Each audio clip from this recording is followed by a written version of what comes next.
नमस्कार, मी संदीप देसाई. बुलेटिनच्या सुरुवातीलाच एक महत्त्वाची बातमी बघूयात, कारण मुंबईमध्ये शिवाजी पार्क परिसरातल्या राष्ट्रीय स्मारकामध्ये एक महत्त्वाची बैठक सुरू आहे. मुख्यमंत्री उद्धव ठाकरे आणि शरद पवार यांच्यामध्ये या बैठकीला सुरुवात झालेली आहे. या बैठकीला आपण बघतोय की पर्यावरण मंत्री आदित्य ठाकरे आणि जयंत पाटील सुद्धा उपस्थित आहेत. राज्यातील लॉकडाऊन बाबतच्या परिस्थितीचा आढावा घेण्यासाठी या बैठकीचं आयोजन केलेलं आहे आणि त्यामुळे राज्यातील लॉकडाऊन आणि कोरोनाची सद्यस्थिती यावर या बैठकीमध्ये चर्चा सुरू असल्याची माहिती आहे. अधिक माहिती घेऊयात. विवेक कुलकर्णी आपले प्रतिनिधी आपल्या सोबत आहेत. विवेक, काय काय चर्चा सुरू आहे बैठकीमध्ये, काय सांगशील तपशील? संदीप, गेल्या काही दिवसांपासून सातत्यानं मुख्यमंत्री उद्धव ठाकरे हे महाविकास आघाडीच्या प्रमुख मंत्र्यांसोबत चर्चा करत आहेत. परवाच्या दिवशी कोरोना संदर्भातली राज्यातली आरोग्याची काय परिस्थिती आहे याबद्दल चर्चा झाली आणि काल राज्यातली आर्थिक स्थिती जर नीट करायची असेल तर त्या संदर्भात काय उपाययोजना केल्या पाहिजेत याबद्दलची चर्चा झाली. आणि आज आता स्वतः राष्ट्रवादी काँग्रेसचे अध्यक्ष शरद पवार हे राष्ट्रवादी काँग्रेसचे जलसंपदा मंत्री जयंत पाटील जे राष्ट्रवादी काँग्रेसचे प्रदेशाध्यक्ष देखील आहेत त्यांच्यासोबत आता बाळासाहेब ठाकरे राष्ट्रीय स्मारकाच्या ठिकाणी पोहोचलेले आहेत. मुख्यमंत्री उद्धव ठाकरे आहेत, आदित्य ठाकरे आहेत, अनिल देशमुख आहेत, राजेश टोपे जे राज्याचे आरोग्यमंत्री आहेत ते देखील आहेत, राज्याचे मुख्य सचिव अजय मेहता हे देखील या बैठकीला उपस्थित आहेत. या बैठकीमध्ये मुख्यत्वे राज्यामध्ये कोरोनाचा जो आकडा वाढतोय, काल आपण पाहिलं तर 1600पेक्षा जास्त रुग्ण एका दिवशी सापडलेले होते. हा राज्यातला सर्वाधिक आकडा होता. त्याबरोबर 991 रुग्ण हे मुंबईमध्ये सापडले आहेत. राज्यातली जी कोरोना बाधितांची संख्या आहे ती तर सातत्याने वाढते. त्याबद्दल या बैठकीमध्ये चर्चा होते आणि त्याबरोबरच 17 मेला जो तिसरा लॉकडाऊन संपतो आहे आणि चौथा लॉकडाऊन त्यानंतर सुरू होईल त्या संदर्भात देखील चर्चा सुरू आहे असं आपल्याला कळत आहे. कारण राज्य सरकारनं एक समिती नेमली होती. त्यात राज्याची आर्थिक स्थिती जर नीट करायची असेल तर त्या संदर्भात काय उपाययोजना केल्या पाहिजेत अशी एक तज्ज्ञांची समिती नेमली होती. त्यांचा अहवाल राज्याचे उपमुख्यमंत्री अजित पवार यांच्याकडे सुपूर्द करण्यात आलेला आहे. त्याच्याबद्दल कालच्या बैठकीत चर्चा झाली आणि आजही पुन्हा चर्चा होतीये की मुळात राज्याची जर आर्थिक स्थिती नीट करायची असेल तर त्या संदर्भात काय उपाययोजना केल्या पाहिजे, टप्प्याटप्प्याने रिलॅक्सेशन केलं पाहिजे, टप्प्याटप्प्याने उद्योगधंदे राज्यामध्ये कसे सुरू केले पाहिजे याबद्दल या बैठकीत चर्चा सुरू होणार आहे असं आपल्याला कळतंय. अर्थात कंटेनमेंट झोनमध्ये मात्र फार शिथिलता करता येणार नाही, कारण तिथं कोरोना रुग्णांची खूप संख्या सातत्यानं वाढताना आपल्याला दिसते आहे. पण राज्यामधली एकंदरीत कोरोनाबाधितांची रुग्णांची संख्या, आरोग्याची स्थिती आणि आर्थिक परिस्थिती याबद्दल या बैठकीमध्ये चर्चा होते. संदीप, अगदी, आणि या बैठकीचे सगळे अपडेट तुमच्याकडून जाणून घेत राहणार आहोत. तुर्तास धन्यवाद विवेक या दिलेल्या संपूर्ण माहितीबद्दल. तर बेस्ट वर्कर्स युनियन्सनं सोमवारपासून कामगारांना घरी राहण्याचं आवाहन केलंय. बेस्ट वर्कर युनियन समितीनं सोमवारपासून कामगारांना कामावर न जाता लॉकडाऊनचं पालन करण्याचं आवाहन केलेलं आहे. बेस्ट प्रशासन कामगारांना सुरक्षा कवच देत नाहीये, स्वतंत्र उपचार सेवा देत नाही. अशा वेळी कामगारांनी स्वतःचं रक्षण स्वतः करावं असं आवाहन संघटनेनं केलंय. त्यामुळे कोरोनाच्या काळामध्ये कामगार संघटनेनं काम बंद आंदोलन केलं तर त्याचा मोठा फटका बसू शकतो. थेट बोलणार आहोत शशांक राव यांच्याकडे, जे बेस्ट वर्कर्स युनियनचे अध्यक्ष तर आहेतच पण त्याचबरोबर बेस्ट कर्मचारी कृती संघटनेचे निमंत्रक आहेत. आणि हा जो सगळा काही घरी राहा असा फतवा काढलाय तो शशांक राव यांच्या संमतीनंतरच काढलेला आहे. त्यामुळे थेट याची उत्तरं शशांक रावच देऊ शकतील की करोनाच्या या महासंकटाच्या काळात जिथे तुम्ही प्रशासनाच्या बरोबरीने थांबलं पाहिजे तिथे तुम्ही थेट विरोधी भूमिका घेताय आणि कर्मचाऱ्यांना चिथावणीखोर भाष्य करताय, हे कितपत योग्य आहे? आम्ही चिथावणीखोर भाष्य करत नाही आहोत.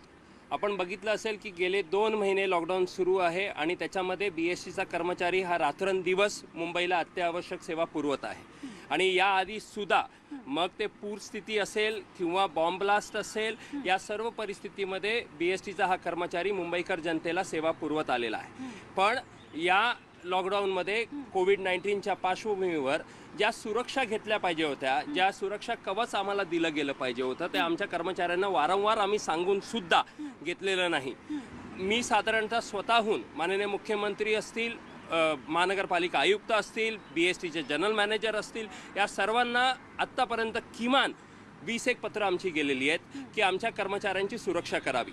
मुंबई महानगरपालिकेने त्यांच्या कर्मचाऱ्यांसाठी 50 लाख रुपयाचा विमा दिलेला आहे की एखाद्याचा मृत्यू झाला तर 50 लाख रुपये त्याच्या कुटुंबाला मिळावेत. BSTचा कर्मचारी सुद्धा फ्रंटलाईन काम करत आहे, त्याला कुठेही हा विमा दिला गेलेला नाही. का हा दुजाभाव? आणि आत्तापर्यंत म्हणजे आमच्या आकड्यानुसार 12 लोकांचे मृत्यू झालेत पण BSTने 7 लोकांचा मृत्यू कन्फर्म केलेला आहे. 100 लोक पॉझिटिव्ह झालेले आहेत आत्तापर्यंत. आकडा सातत्याने वाढत चाललेला आहे. कुठेही मेडिकल फॅसिलिटी वेगळी दिलेली नाही.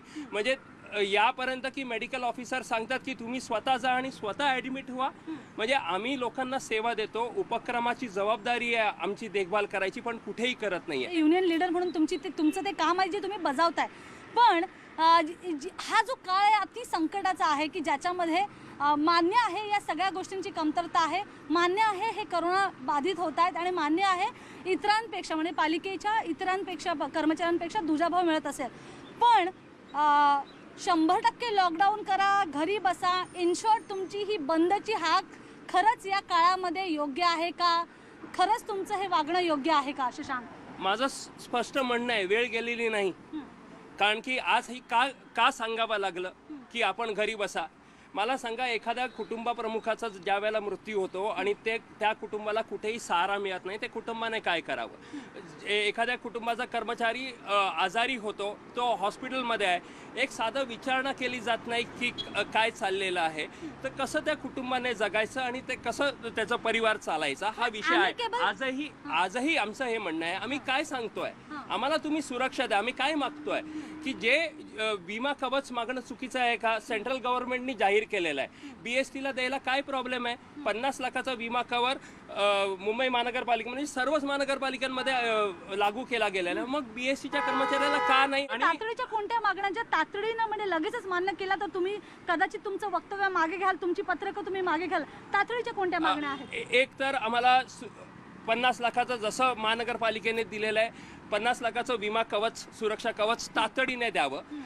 तुम्ही आमच्यासाठी, आमचे कर्मचारी जे पॉझिटिव्ह होत आहेत त्यांच्यासाठी वेगळं हॉस्पिटल एक हे करून तिकडे त्यांची वेगळी ट्रीटमेंट करावी, जेणेकरून त्यांना त्रास होणार नाही. जी कर्मचारी त्यांच्या संपर्कात येतात आणि त्यांच्या फॅमिलीसाठी चांगली क्वारंटाईनची व्यवस्था करावी, औषधं वगैरे प्रोव्हाइड करावी, त्यांची देखभाल करावी. आणि जे लोक अडकलेली आहेत, अनेक लोक गावाकडे आहेत, अनेक लोक अशा भागांमध्ये ज्यांना येता येत नाहीये, त्यांना हे जे धमक्या पाठवतात, धमक्या का देताय? आम्ही सेवा देत आहोत. तुम्ही त्यांना नोटिसा पाठवता, क्वार्टर्स खाली करणार, तुम्ही या, नाहीतर आम्ही क्वार्टर्स खाली करायला. आमचं म्हणणं असं आहे, आम्ही काय म्हणतो, तुम्ही गाड्यांची व्यवस्था करा ना, कर्मचारी येतील, तुम्ही बाकी करा, पण तुम्ही काहीच करणार नाही आणि तुम्ही धमक्या देणार असाल. धमक्या या काळामध्ये कुटुंब घाबरलेलं असतं. आमचं फक्त म्हणणं आहे, हा कर्मचारी रात्रंदिवस मुंबईकर जनतेला प्राणाची काळजी न करता, हो नॅचरली आहे. 1-2 कुटुंब गावाला जाऊ शकतात, 2-4 कुटुंब, हजारो लोक जातात. परत सांगतो, आता वसई विरारकडे लोक राहतात. तुम्ही गाड्या जर हायवेला पाठवत असाल, गावाकडे आतमध्ये 18 किलोमीटर 20 किलोमीटर लोक राहतात, येण्याला काहीच नाही, कारण की रिक्षा बंद आहेत, बाकी बंद आहेत. तुम्ही बरोबर जर नियोजन केलं सर्वच आणि त्यांची रक्षा, अनेक सोसायटीज आहेत आणि गाव आहेत, ते म्हणतात की जर तुम्ही कामावर गेला तर तुम्ही परत येऊ नका, या आतमध्ये तुमची व्यवस्था कुठेतरी करून घ्या. अनेक सोशल प्रॉब्लेम्स ह्याच्या समोर येतात. पण हे जे मुद्दे जे तुम्ही आता आमच्या समोर मांडताय, जे पत्रकात तुम्ही मांडलेले आहेत, त्या संदर्भात तुम्ही प्रशासनाशी 1 to 1 बोललात का?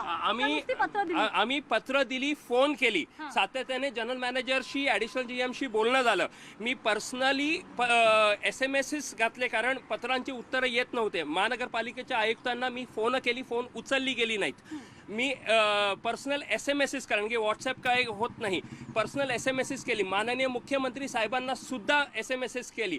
एक महत्त्वाची गोष्ट आहे की ज्या पद्धतीनं आपण म्हणजे बघतोय की बेस्टची जी स्ट्रेंथ आहे, म्हणजे जर 4000 बसेस दिवसाला धावतात, 3000, तर त्याच्या अर्ध्यापेक्षाच बसेस रस्त्यावर धावतात, कारण कर्मचारी खूप कमी आहे. आणि अशा परिस्थितीमध्ये जर तुमचं बोलणं ऐकलं आणि सगळी व्यवस्था कोलमडली, तर तुमच्यावर राज्य सरकारनं डिझास्टर मॅनेजमेंट ॲक्ट अंतर्गत कारवाई का करू नये? बरं, असं आहे, कारवाई आमच्यावर करावी, माझ्यावर करावी, मला काही हरकत नाही. तुम्ही सामोरं जायला तयार आहात? एकदम. कारण मला आमच्या कर्मचाऱ्यांचा जीव हा प्राथमिक माझी जबाबदारी आहे. त्यांचं कुटुंब जगणं हे माझी प्राथमिक जबाबदारी आहे. शशांक राव या व्यक्तीला तुम्ही जर तुरुंगात जरी टाकलं तर कर्मचाऱ्यांच्या भल्यासाठी मी जायला तयार आहे. म्हणजे तुमच्या 100% लॉकडाऊनवर तुम्ही अजूनही ठामात, अगदी शहराची व्यवस्था कोलमडली तरी नाही? सरकारने जबाबदारी घ्यावी. सरकारची काहीच जबाबदारी नाही का? मी ज्या वेळेला सांगतो, गेले 1.5 महिने सातत्याने सरकारला आपण हे सांगतो, सरकारला कळत नाहीये का? एक शेवटचा पण महत्त्वाचा प्रश्न, तुमच्या मागण्या मान्य होईपर्यंत हे पैशाशी संदर्भात आहेत, त्यामुळे तुमच्या मागण्या मान्य होईपर्यंत कदाचित वेळ जाऊ शकतो, सरकार याच्या संदर्भात विचार करेपर्यंत वेळ जाऊ शकतो. अशात सोमवारी सगळी व्यवस्था कोलमडली तर मला असं वाटतं सरकार जबाबदार पूर्णतः, कारण हे करू शकते. पैशाचा व्यवहार नाहीच आहे. सुरक्षा कवच सर्क्युलर आहे, सेंट्रल गव्हर्नमेंटनी सांगितलेलं आहे, महानगरपालिकेने इम्प्लिमेंट केलेलं आहे. तुम्ही मुंबईला आणि मुंबईकरांना वेठीस धरता शशांक? बिलकुल नाही. आमचं म्हणणं आहे की सरकार आमच्या कर्मचाऱ्यांचा मृत्यू बघत आहे. फक्त आमचा अंत बघू नका, आमच्या कुटुंबाला सांभाळा, कर्मचाऱ्यांना सांभाळा. तो रात्रंदिवस सेवा देतोय. शशांक राव यांच्या मागण्या कितीही रास्त असल्या तरी त्यांची भूमिका मात्र कुठे ना कुठेतरी आडमुठेपणाची आहे की ज्या काळात शहराला त्यांची आणि त्यांच्या इतर कर्मचाऱ्यांची गरज असताना मात्र त्यांनी थेट अप्रत्यक्षपणे हा बंद पुकारलेला आहे. त्यामुळे आता सरकार काय भूमिका घेते हे बघणं महत्त्वाचं ठरणार आहे की या कर्मचाऱ्यांच्या मागण्या मान्य होत आहेत की शशांक राव यांनी घोषित केलेला 100% लॉकडाऊन बेस्टच्या कर्मचाऱ्यांकडनं होतोय. बघितलं, शशांक राव यांनी सोमवारपासून कर्मचाऱ्यांना कामावर जाऊ नका, लॉकडाऊन 100% पाळा अशी घोषणा दिलेली आहे. कारण त्यांचं असं म्हणणं आहे की कर्मचाऱ्यांच्या सुरक्षा वाऱ्यावर सोडलेल्या कोणत्या प्रकारचं सुरक्षा कवच नाही, तर दुसरीकडे संपावर गेला तर नोकर भरती केली जाईल असा इशारा मुंबई महापालिकेच्या महापौर किशोरी पेडणेकर यांनी बेस्ट कर्मचाऱ्यांना दिलाय. महापौरांनी संपावर न जाण्याची हात जोडून विनंती सुद्धा या सगळ्या कामगारांना केली आहे. बघूयात महापौरांचं काय म्हणणं आहे. आपल्या बरोबर आहेत मुंबईच्या महापौर किशोरी पेडणेकर. आपण त्यांच्याकडनं जाणून घेऊया. किशोरजी, आत्ता ही परिस्थिती आणीबाणीची असताना या पद्धतीचं संपाचं हत्यार उपसणं कितपत योग्य आहे? नाही, खरं म्हणजे ते अयोग्यच आहे. आणि तुमच्या माध्यमातून मी बेस्ट कर्मचाऱ्यांना अगदी हात जोडून विनंती करेन की असं काही करू नका. आणीबाणीच्या परिस्थितीमध्ये तुम्ही असलेले सगळे जण आपण एकत्र काम करूया. तुमचं जे जे काही मागण्या आहेत त्याच्यावर नक्की साधक बाधक विचार करू, पण संपावर जाऊ नका अशी हात जोडून विनंती. तुम्ही या आधीच्या पण काही उदाहरणाचा दाखला दिला. तुमचं असं म्हणणं आहे की जे मागच्या वेळेला संपाच्या दरम्यान झालं ते आता होऊ दे नको, ते नेमकं काय आहे? नाही, मागे एकदा असाच संप झाला होता की GM खोब्रागडे होते. संपामध्ये काही लोकांनी खूप दुराग्रही, संपाचे जे पुढारी लोक आहेत त्यांनी दुराग्रही भूमिका घेतल्यामुळे माझ्या बेस्ट कर्मचारी जे परमनंट होते ते घरीच थांबले आणि त्यांच्या जागी नवीन भरती झाली. आज ती नवीन मुलं काम करतायत आणि बाकीचे घरी बसले. त्यांच्यावर खूप म्हणजे परिस्थिती बिकट आली. त्यावेळेला युनियन मग उभी राहत नाही. म्हणजे तुम्ही आता या कर्मचाऱ्यांना सावधानतेचा इशारा देताय की जर हे कर्मचारी संपावर गेले तर कदाचित तुमच्याकडे दुसरी टीम तयार आहे जी यांची जागा घेईल? नाही, सावधानतेचा इशारा म्हणण्यापेक्षा समजदारीने घ्या. आणीबाणीची परिस्थिती आहे. आणीबाणीच्या परिस्थितीमध्ये जर तुम्ही हत्यार उपसलंच तर मग आमच्याकडे दुसरा पर्यायच नसेल. कारण आम्हाला तुमच्या परमनंट जे आमचे स्टाफ आहे त्यांची गरज आहे. आणि गरज असताना जर तुम्ही आमच्यापासून लांब गेलात तर आमची गरज भागवणं ही वेळ आम्हाला पहिलं मोठा इशारा दिलेला आहे किशोरी पेडणेकर यांनी की जर तुम्ही संपावर गेलात तर कदाचित तुमची जागा इतर दुसरे कर्मचारी घेतील आणि तुमची नोकरी ही त्यांना मिळू शकते. थेट सावधानतेचा इशारा दिलेला आहे. पण मग ही त्यांची मागणी इतकी अवाजवी वाटते का की बाकीच्या BMCच्या कर्मचाऱ्यांना 50 लाखांचा विमा मिळतोय आणि हे बेस्टचे कर्मचारी जे पेशंटची पण ने-आण करतायत, जे लोकांची ने-आण करतायत, रुग्ण सेवेत असणाऱ्या डॉक्टर आणि नर्सेसची करतायत, त्यांना लागण होते. त्यामुळे त्यांची 50 लाख विम्याच्या कवचाची मागणी इतकी अवाजवी का आहे? नाही, मुळामध्ये तुम्ही जर लक्षात घेत असाल 50 लाखाचा विमा हा हेल्थ वर्कर रिलेटेड काम असणाऱ्या लोकांचा आहे आणि तो पण त्या गाईडलाईनप्रमाणे आपण केलेला आहे. त्यामुळे इतर सगळ्यांना नाही, जे डायरेक्ट काम करतायत, ज्यांच्या याच्यावरती डायरेक्ट परिणाम होऊ शकतो. कारण BSTचे जे कर्मचारी आहेत, मग ते ड्रायव्हर असतील आणि कंडक्टर असतील. कंडक्टर लोकांमध्ये येतो, ड्रायव्हर पण गाडी चालवत असतात.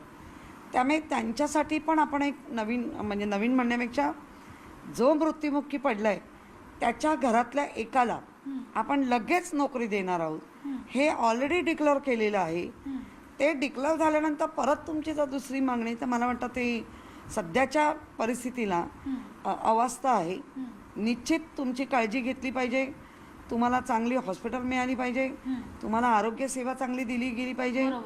तुमची फॅमिली ही सुरक्षित राहिली पाहिजे. या सगळ्या गोष्टीची आपण काळजी घेतोय. त्यामुळे उगाचच अतायतीपणा नक्कीच सांगेन करू नका.